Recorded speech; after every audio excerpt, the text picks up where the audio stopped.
Merci, Monsieur le Président. Je prends quelques minutes à mon tour pour intervenir sur le projet de loi 100. Mais avant d'entrer dans le vif du sujet, je tiens à préciser que la Coalition Avenir Québec ne travaille pas contre les chauffeurs de taxi, n'encourage pas les paradis fiscaux, ni le travail au noir, comme le laissent entendre certains. Au contraire, nous, à la Coalition Avenir Québec, nous travaillons pour l'ensemble des Québécois. À la CAQ, nous sommes le seul parti qu'on peut qualifier de défenseur des contribuables. Et cela n'exclut pas les propriétaires de permis de taxi. Maintenant, je reviens sur le projet de loi déposé par l'actuel ministre des Transports. Je pense qu'il serait juste de le qualifier d'anachronisme. Évidemment, je parle du projet de loi. Nous sommes au 21e siècle, Monsieur le Président. L'économie collaborative est en essor au Québec comme partout dans le monde. Il s'agit d'un nouveau modèle socio-économique qui peut concurrencer, oui, les activités traditionnelles, mais il s'agit d'une façon plus moderne de faire des affaires et le consommateur en sort gagnant. Les gens du milieu des affaires y voient une opportunité. Les jeunes du Parti libéral du Québec se sont prononcés en faveur du modèle. Les jeunes de la Commission jeunesse du Parti libéral dénoncent eux-mêmes l'approche rétrograde de leur parti dans ce dossier. C'est le cas de dire, Monsieur le Président, le projet de loi 100 est digne des pierres à feu. Contrairement au gouvernement et au Parti québécois, la CAQ, on est pour l'innovation et l'économie collaborative. On n'a pas peur du changement, un changement réfléchi, encadré et équitable pour tous. Nous croyons que c'est possible d'arriver à une cohabitation équitable entre le modèle d'affaires Uber et l'industrie du taxi. Vous avez compris, Monsieur le Président, que j'utilise le thème Uber, non pas parce que je me porte à la défense d'Uber, mais bien plutôt pour le modèle d'affaires qu'il représente. Trouver une solution équitable, c'est possible de le faire, mais pour y arriver, il faut un gouvernement ouvert, un ministre des Transports qui comprend les nouvelles technologies. C'est où ce qui s'en va, qui ont un plan. Il faut se dire les vraies choses. Le gouvernement libéral a tellement tourné en rond depuis le départ de l'ancien ministre des Transports, député de Marguerite Bourgeois. Il multiplie les contradictions, brise les promesses. Ça, on est habitué. Je ne pense pas que le premier ministre a de la difficulté à dormir. Il doit dormir sur ses deux oreilles quand même. De toute façon, au nombre de promesses qu'il a brisées, il ferait de l'insomnie chronique, si tel avait été le cas. En parlant de changement d'idées et d'improvisation, on a appris il y a quelques minutes que le ministre des Transports a offert 90 jours à Uber pour lui soumettre un projet de loi pilote en conformité avec les lois québécoises, telles que payer ses impôts et ses taxes, ce qui va de soi. Il est important de dire qu'il s'agit des suppositions parce que, bon, il y a rien d'officiel. Et en contrepartie, il laisserait tomber deux obligations auxquelles il tenait jusqu'à maintenant, renoncer à obliger les chauffeurs d'Uber à détenir une licence de taxi, renoncer à ce que les chauffeurs d'Uber soient détenteurs de permis de conduire de classe 4C. À la Coalition, on serait très heureux d'entendre que le gouvernement a reculé sur ces points-là. Mais il faut se le dire, quelle perte de temps! Quelle perte de temps quand on voit un gouvernement qui fait de l'improvisation, qui tourne en rond, qui revient sur ses paroles, puis finalement pourra revenir au point de départ. Comment peut-on gouverner une province avec tant d'improvisation? Improvisation sur improvisation. Refaisons l'historique. D'abord avec le député de Marguerite Bourgeois qui dénonçait la pratique d'Uber, et avec raison sur certains points. À la CAQ, nous voulons rien de moins que des bons citoyens corporatifs qui payent leurs impôts, et ça, c'est pas négociable. On ne peut pas non plus faire fi de la sécurité et du bon service offert. Mais les contradictions s'accumulent et je vais vous en citer quelques-unes. Dans le Journal de Montréal, le 2 février 2016, le premier ministre et son ministre du Transport ont une vision différente, tel était le titre, avec les noms de famille des individus. Malheureusement, pour le député de Marguerite Bourgeois, il n'a pas eu le temps de finir sa négociation avec Hubert, que le premier ministre, l'a tassé. On se doute aujourd'hui pour quelle raison il l'a tassé, mais ça, on va continuer. Je vais m'en tenir au projet de loi 100. Le député de Verdun et actuel ministre des Transports n'est pas, lui non plus, à une contradiction près. Il compétitionne avec le premier ministre sur ce point. Laissez-moi vous en lire quelques extraits. Un extrait de Charles Lecavalier du 4 février 2016 intitulé « La législation d'Hubert est inévitable, dit le ministre. Une commission parlementaire sera mise sur pied. La législation du service du transport rue d'Hubert est inévitable, estime le gouvernement, qui a annoncé hier la tenue d'une commission parlementaire sur l'industrie du taxi. Je cite, « On ne peut pas éviter des technologies comme celle-là, mais il va falloir les discipliner », lançait le ministre des Transports le 4 février dernier. C'est loin d'être le projet de loi 100 qu'il a déposé.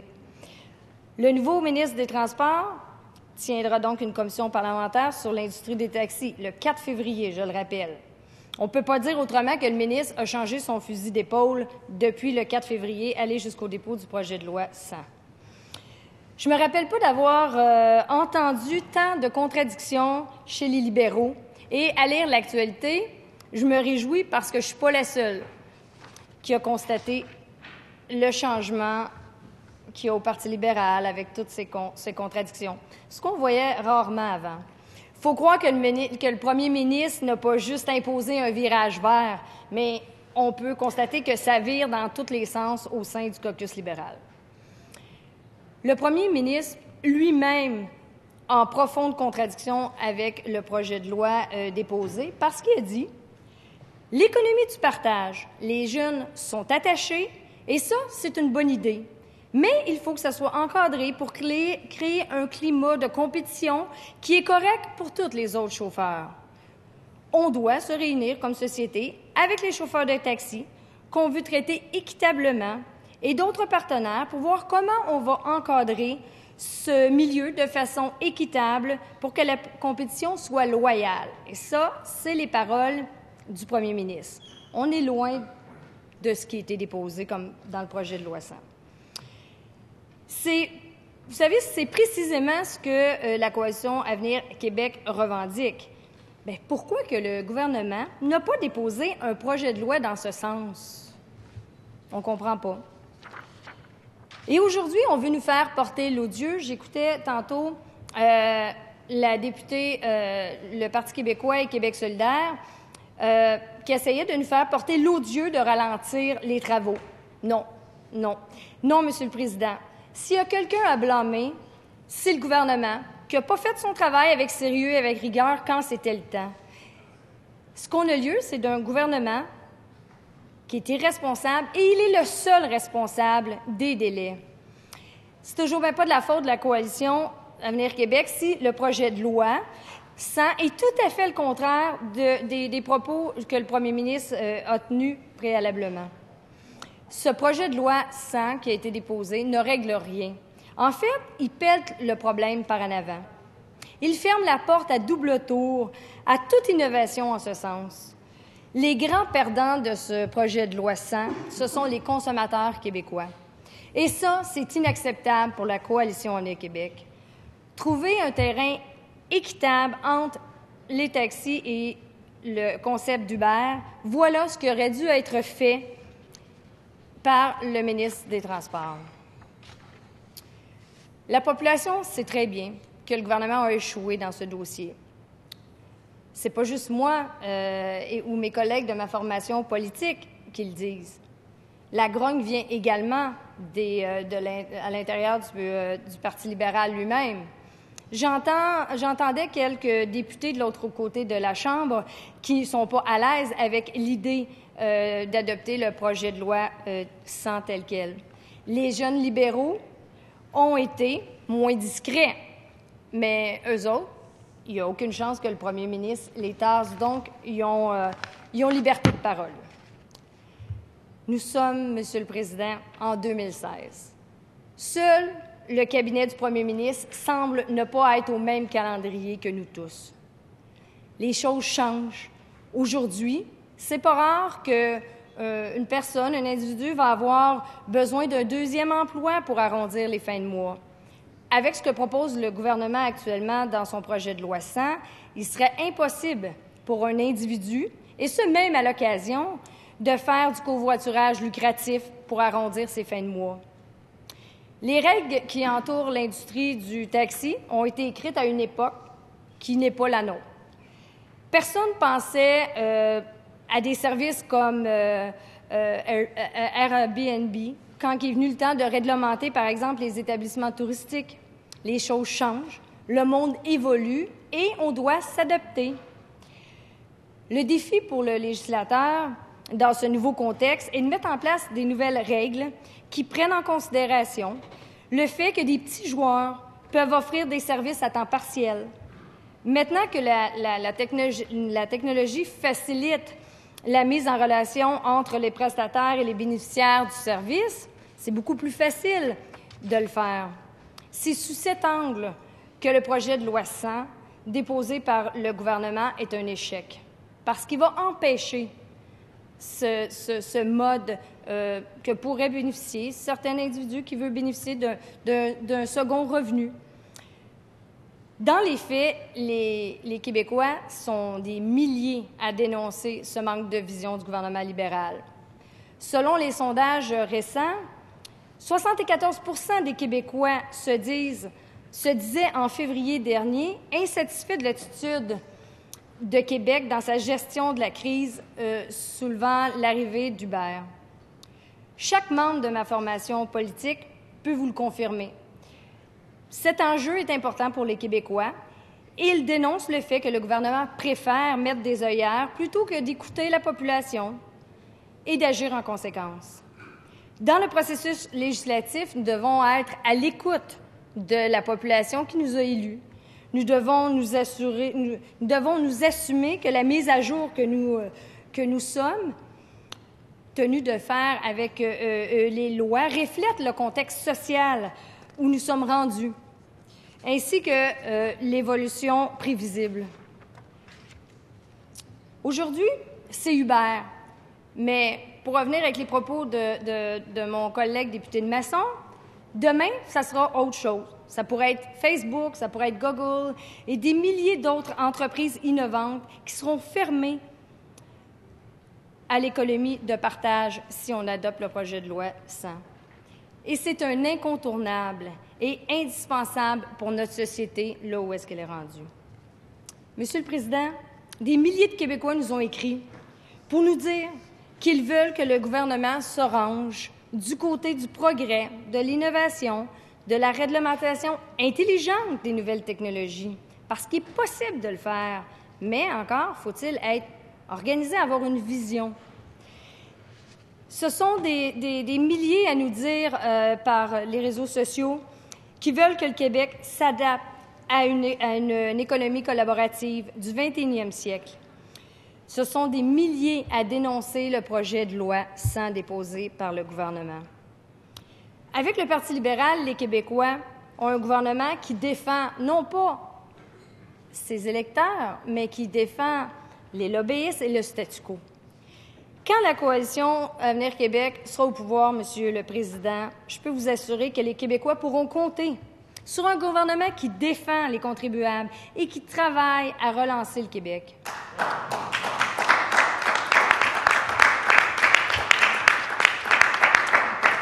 Ce sont leurs voix et non pas celles des lobbyistes et des syndicats qu'un gouvernement de la coalition Québec écoutera. Je vous disais tantôt qu'il y avait plusieurs citoyens qui nous avaient écrit. Je prends par exemple M. Raymond qui écrit « Je suis à 100% d'accord avec ce que la CAQ propose. Une cohabitation équitable entre les taxis et le covoiturage de type Uber. Monsieur le Président, un gouvernement responsable qui veut vraiment trouver une solution se doit de réfléchir avant de proposer, avant de déposer un projet de loi. La CAQ a toujours été ouverte à s'asseoir avec le gouvernement pour trouver une solution, comme on l'a toujours fait dans le passé. On sait que le Parti libéral a tendance à puiser ses idées ailleurs. Mais cette fois-ci, je pense qu'il serait bénéfique pour l'ensemble des Québécois qu'ils s'assoient avec les partis d'opposition pour trouver une solution qui est viable, qui est durable et qui est à l'image de la société dans laquelle on vit et du 21e siècle. Monsieur le Président, le gouvernement a le devoir de trouver une solution pour faire face à ces nouveaux défis, tout en s'assurant, bien évidemment, de protéger les travailleurs et en s'assurant d'une fiscalité équitable pour tout le monde. Il est temps que le gouvernement cesse son entêtement et fasse preuve d'humilité. Ce gouvernement doit se rendre à l'évidence. Dans ce dossier, il a manqué son coup. Et il semble être en train de rebrousser chemin, et c'est une bonne nouvelle en soi. L'accès aux postes d'attente ou aux voies réservées, d'ouvrir une saine concurrence pour les transports rémunérés d'un point A à un point B, que tous payent la TPS, la TVQ dès le premier dollar gagné.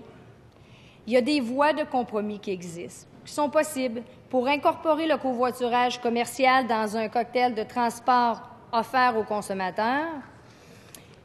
Comme j'ai mentionné, ou comme un de mes collègues a mentionné plus tôt, les villes d'Ottawa, de Toronto, d'Edmonton et plusieurs autres, on peut penser aux 28 États américains qui, à ce jour, sont réglementés et ainsi normaliser la présence du modèle Uber sur leur territoire. Le modèle d'opération du covoiturage commercial est nécessaire, différent de celui de l'industrie du taxi, ce que visiblement le ministre ignore à ce jour, mais il faut donc nécessairement créer un cadre réglementaire distinct qui tient compte des caractères uniques de ce nouveau modèle, tout en assurant un respect absolu des notions d'égalité, de saine concurrence et de sécurité, évidemment. Il est possible, et la Coalition Avenir Québec en a parlé, il est possible de garantir, de faire des aménagements pour et à la fois protéger l'industrie du taxi et de s'ouvrir vers un nouveau modèle. De garantir, par exemple, des exclusivités aux taxis, que ce soit pour les hôtels, les aéroports, tout en encadrant Uber. C'est des solutions qui sont envisageables.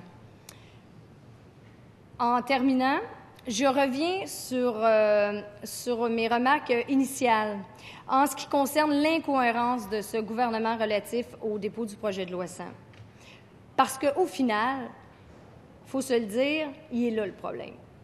Le problème avec ce gouvernement, sur presque, je dirais, la totalité des dossiers jusqu'à présent, je me permets de le dire parce qu'on peut donner référence à plusieurs autres, c'est la cohérence. Où est la cohérence de ce gouvernement? Le premier ministre veut naviguer sur des eaux tranquilles. Des eaux tranquilles, mais pour faire quoi? Vous savez, nous avons devant nous un gouvernement qui systématiquement s'en remet au statu quo, de peur de faire trop de vagues, probablement. Les eaux tranquilles du premier ministre, c'est sa façon de souhaiter pour le Québec le statu quo. La démonstration même de ce que je pourrais catégoriser la nonchalance ou son manque d'ambition de ce gouvernement, vous savez, on a un premier ministre duquel aujourd'hui on ignore toujours les motivations. Parce que on se rappelle que nous avons un gouvernement dirigé par un premier ministre qui semble ne pas avoir d'intérêt pour l'économie, pas plus pour l'éducation, mais il semble avoir un intérêt quand même, j'ai trouvé un intérêt commun avec son ministre de l'Environnement, pour mettre des bâtons dans les roues à certains entrepreneurs, comme nous l'avons vu dans l'actualité durant les derniers mois. Ça, ils ont vraiment un intérêt en commun tous les deux. Les Québécois méritent un gouvernement qui n'a pas peur de l'innovation, qui est passionné par l'économie du Québec, qui a à cœur l'entrepreneurship et qui est à l'écoute des citoyens. Alors, Monsieur le Président, en espérant que le gouvernement recule, comme il l'a fait sur plusieurs autres projets de loi, recule sur le projet de loi 100, et qui s'inspire des bonnes idées de la Coalition Avenir Québec, comme il fait souvent.